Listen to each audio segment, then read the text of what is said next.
The first lesson of this unit is on solving equations. This should serve as a review for you, but we will go over it just to make sure you guys are okay with all of these types of examples that are given to you. So in the first example, you have question number 1. It says 4 minus x over 5 equals 2. Now, before we do anything at all, I want you all to take a look at page 2 of your notes and notice how there's a flow chart. This flow chart is going to really help you out with solving equations. So if you look at the example that we have, it says, again, 4 minus x over 5 equals 2. We're going to follow the flow chart. So the first question is, are there parentheses? There aren't, so we're going to follow the step that says no. Then it says, can you combine like terms exactly the same variables on either side of the equation? If you look at our example right here, we don't have any variables that can be combined, so the answer to that is no. So we're going to move on to the next question. Are there variables on both sides of the equation? So let's take a look at our equation. There's only one variable on the left side, that's this x. All of the other numbers are constants. Constants mean that they're just regular numbers, any type of real number. So then the next question is there a number or constant not attached to the variable on the same side of the variable? So the side that the variable is on the left side, and there are constants on the left side that are attached to the variable. So the answer to that is yes. So what we're going to do is we're going to move the number to the other side of the equation using inverse operations. So I'm going to try to get rid of this 4 right here. Now the inverse of a positive 4 would have to be a negative 4. So what I would do is I would subtract 4 from both sides. Okay? So then this cancels out because 4 minus 4 is 0. Now here's the thing. A lot of people will try to add 4 to both sides. But if I add 4, 4 plus 4 is 8. It does not cancel out. So you have to ask yourself, does it really truly cancel out? So I end up getting x over 5 equals negative 2. Now hopefully you notice that I made a mistake. A lot of people will think that this is just x over 5, but it's really negative x over 5. Okay? All right, so now we did move the constant to the other side of the equation using inverse operations, and then combine or simplify the number constant side of the equation. So we already did that. We combined the 2 with the negative 4 and we got negative 2. So then lastly, we're going to say, is there a number attached to the variable? And yes, there is a number attached to the variable. The number that's attached is this 5, and it's really technically a negative 5. So what I'm going to do is I'm going to get rid of it. It's attached by division, so I'm going to multiply. All right, so I'm going to multiply both sides by negative 5, multiply by negative 5. These guys cancel out right here. The negatives become a positive, so I end up getting x equals 10, positive 10. Okay, now the next thing I want to do is show you how to check this on your calculator. This is really cool. So what I want you to do is open up your calculator. You should see a screen that looks like this. And we are going to create a new document. So we're going to click on number 1, new document, okay? And we're going to add a calculator. And to check it, we have to tell the calculator that we think that x is 10. So the way we do that is we type in the 10, just like that, and then we're going to store it in as a variable. Now to store in a number as a variable, you're going to do Control and then this store button right here, which is the VAR button, okay? So I'll do it one more time so you can see it. Control, store, and I'm going to store it in as x, and then press enter. Now the calculator knows that every time I type in x, it's going to be 10. Now here's where it gets cool. I'm going to type in the original equation, which says 4 minus x over 5 equals 2.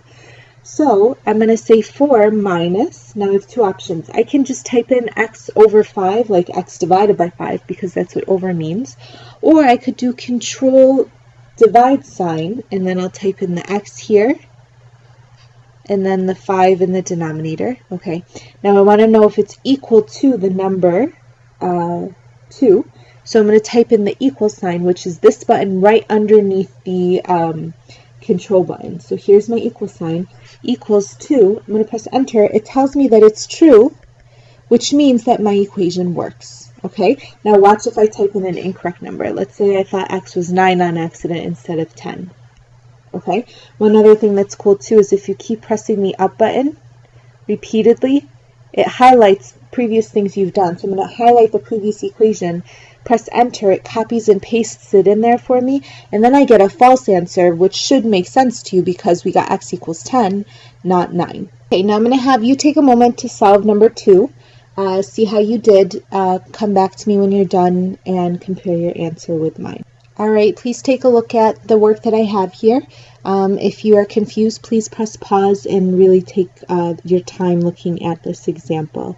If you're still confused, please let me know in class and I'd be more than happy to help you out. Alright, so now we're going to follow our flowchart again for question number 3. The flowchart says, the first question it says is, are there parentheses? And there are parentheses here. So let's look at and see what it says to do. If there are, you're going to distribute. Okay, so let's go ahead and distribute. Since I can't do anything with this 4x here, I'm just going to copy it down. And then I'm going to distribute this negative 3 through. Now please be careful and make sure you distribute a negative 3. So this is negative 6x, and then this becomes negative 24. And then you end up getting equals negative 12. Okay, so I'm done with the first step.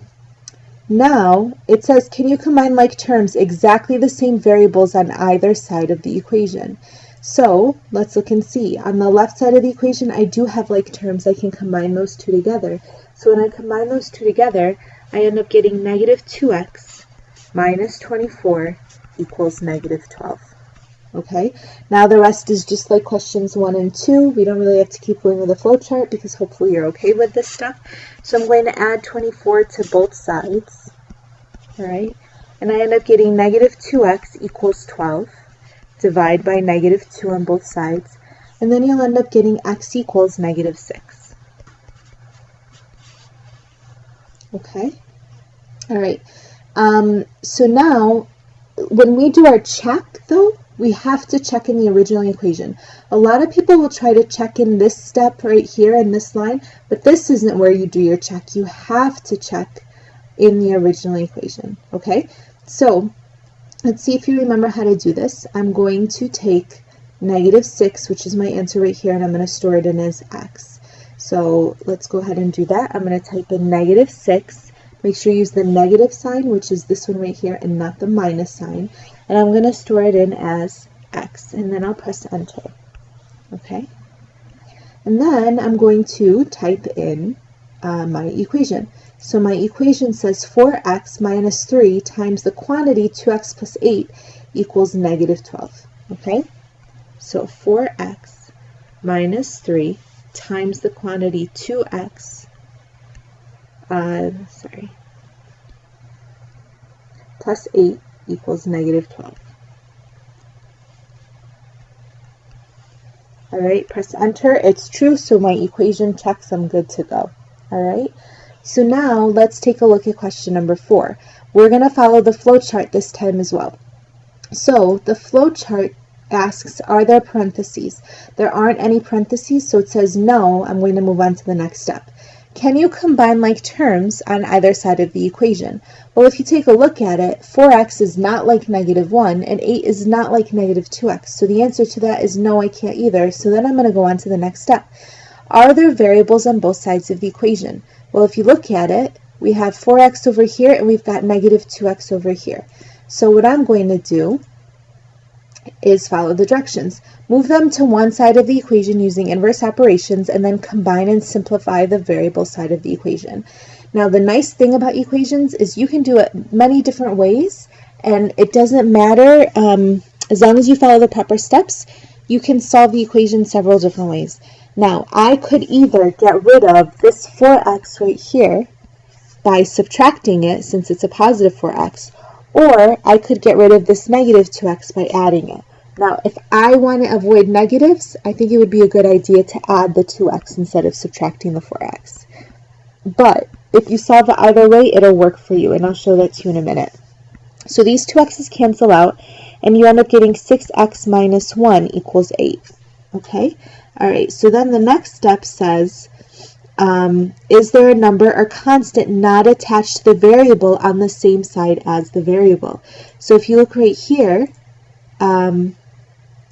we have 6x is my variable. X is my variable. There is a number on the same side that's not attached to it, that's a -1. So I'm going to add 1 to both sides to get rid of it. So I end up getting 6x. Sorry, my brain is working faster than my hand is. This should say +1 right here. So I end up getting 6x equals 9. All right, and then the last step says, is there a number attached to the variable? There is a number attached to the variable. That number is 6. It's attached by multiplication, so if it's attached by multiplication, then you are going to divide.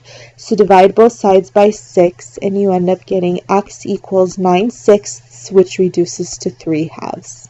Okay, now watch what happens if I were to do it the other way. Instead of adding 2x to both sides, I'm going to subtract the 4x from both sides. Now again, same thing, a lot of people will want to subtract or add the 4x because they see this minus sign and think that the subtraction sign is for the 4x. It is not. So I'm going to subtract 4x because 4x minus 4x cancels each other out. Okay, so I end up getting -1 equals 8. Now remember to use the scoreboard strategy. Team negative won these 2 points. Team negative also won 4 points. So team negative won by 6 points. Then I'm going to get rid of this 8. Same thing. Do I add it or do I subtract it? Well, the only way it'll cancel out is if I subtract 8 from both sides. Okay, so I end up getting -9 equals -6x. Divide both sides by a -6 this time. You end up getting 3/2, positive 3/2 equals x. So you end up getting the same answer. Okay. All right. So now question number 5 is extremely tricky. So the first thing I'm going to do is I'm going to try to distribute. So I'm going to try to distribute this 1/2 through. Okay. And then I'm going to distribute the 2/3 through. Please don't go straight to your calculators. I want you to use your brains, please. So 1/2 of 4, you guys know that. It's just 2. So 1/2 of -4 is -2. Okay. And then if this is 1/2 of 6, that should be 3. So 1/2 of 6x is 3x.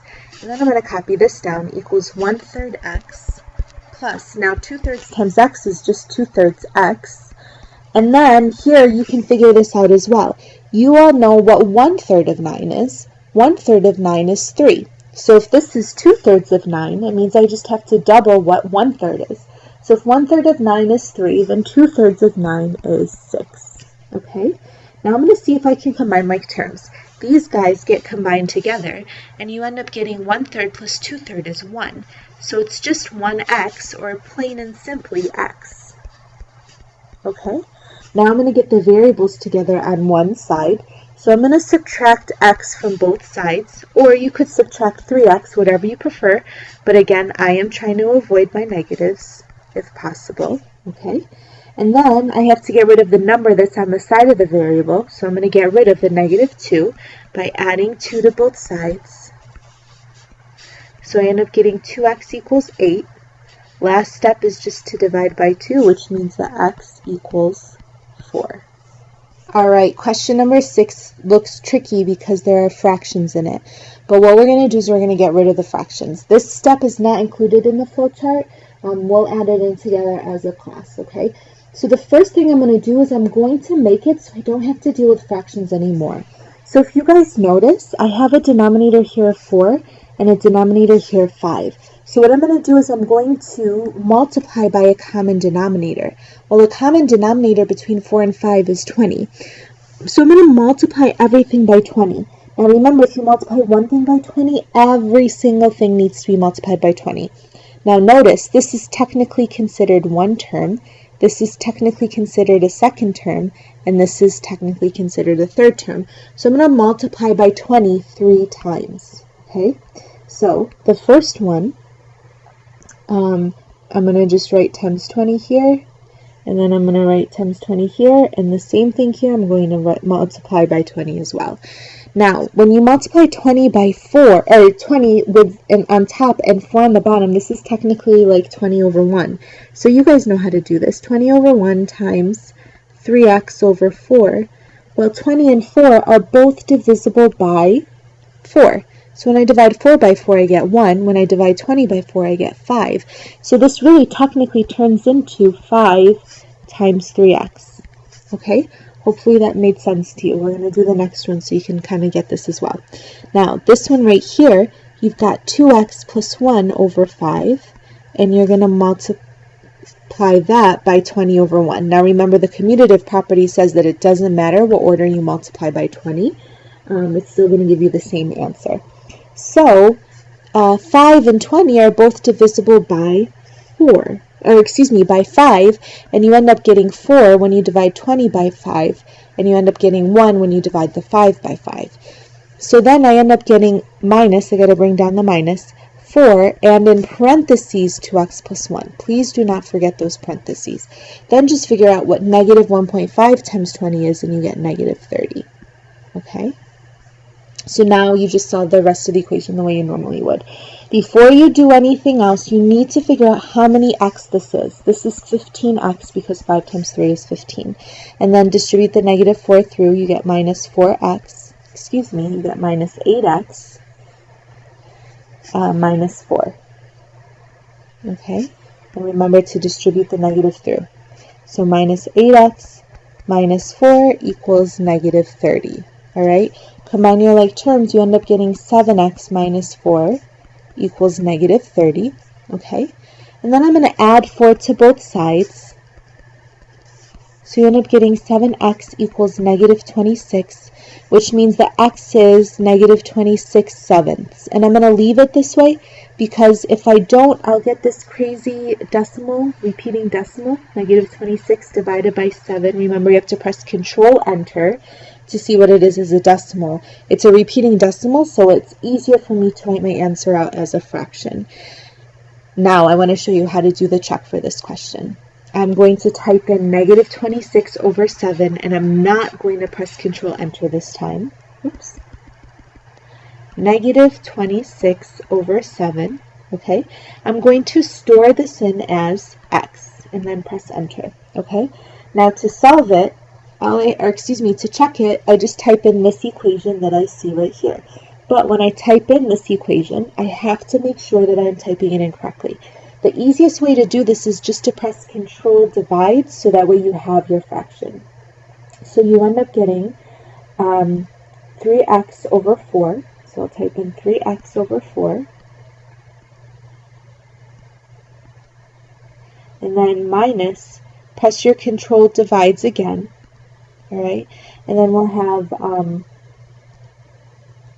2x plus 1 over 5, alright,